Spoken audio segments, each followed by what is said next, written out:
Bonjour, bienvenue sur la chaîne iTeacher. Nous essayons de comprendre ensemble via de courtes vidéos comment fonctionne la psychologie humaine et quel tour elle nous joue, sans que nous en ayons conscience. Les vidéos iTeacher sont présentées par intelligence artificielle afin de garder un propos absolument objectif. Aujourd'hui, nous allons discuter d'un phénomène intéressant de la psychologie humaine, l'effet de halo. Cet effet se produit lorsqu'une caractéristique particulière d'une personne, qu'elle soit positive ou négative, influence notre perception globale de cette personne. Il a été étudié pour la première fois par Edward Thorndike en 1920.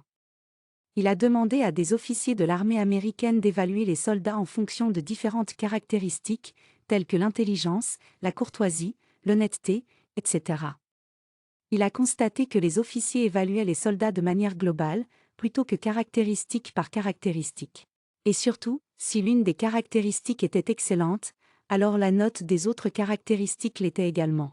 Et l'inverse se produisait pour ceux qui avaient l'une des caractéristiques très mauvaises. En effet, l'effet de halo se produit lorsque nous laissons une caractéristique particulière d'une personne influencer notre perception globale de cette personne. Par exemple, si nous percevons une personne comme étant très intelligente, nous avons tendance à la percevoir comme étant plus sympathique, plus compétente et plus fiable que si ça n'était pas le cas. L'exemple le plus courant est celui de l'apparence physique. Nous avons tous tendance à juger les gens sur leur apparence physique. Si une personne est belle ou élégante, nous avons tendance à penser qu'elle est également intelligente, aimable et compétente. Si elle est moche ou mal habillée, nous avons tendance à la juger négativement sur la base de cette seule caractéristique. Cela peut être injuste, car l'apparence physique ne devrait pas être le seul critère de jugement d'une personne. Pourtant, nous sommes tous victimes de cet effet de halo.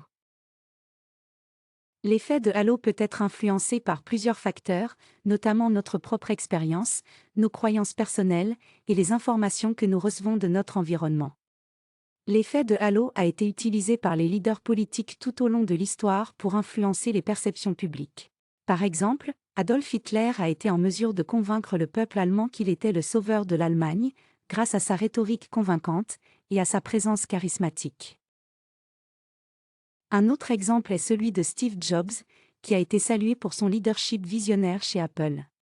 Bien que beaucoup des succès d'Apple aient été attribués à Jobs, il est important de noter que de nombreuses autres personnes talentueuses ont également joué un rôle clé dans le développement de la marque, et sans doute même pu corriger certaines de ses idées bancales.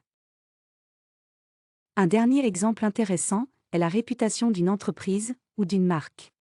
Si une entreprise a une bonne réputation, nous avons tendance à lui faire confiance et à croire que tous ses produits sont de qualité supérieure.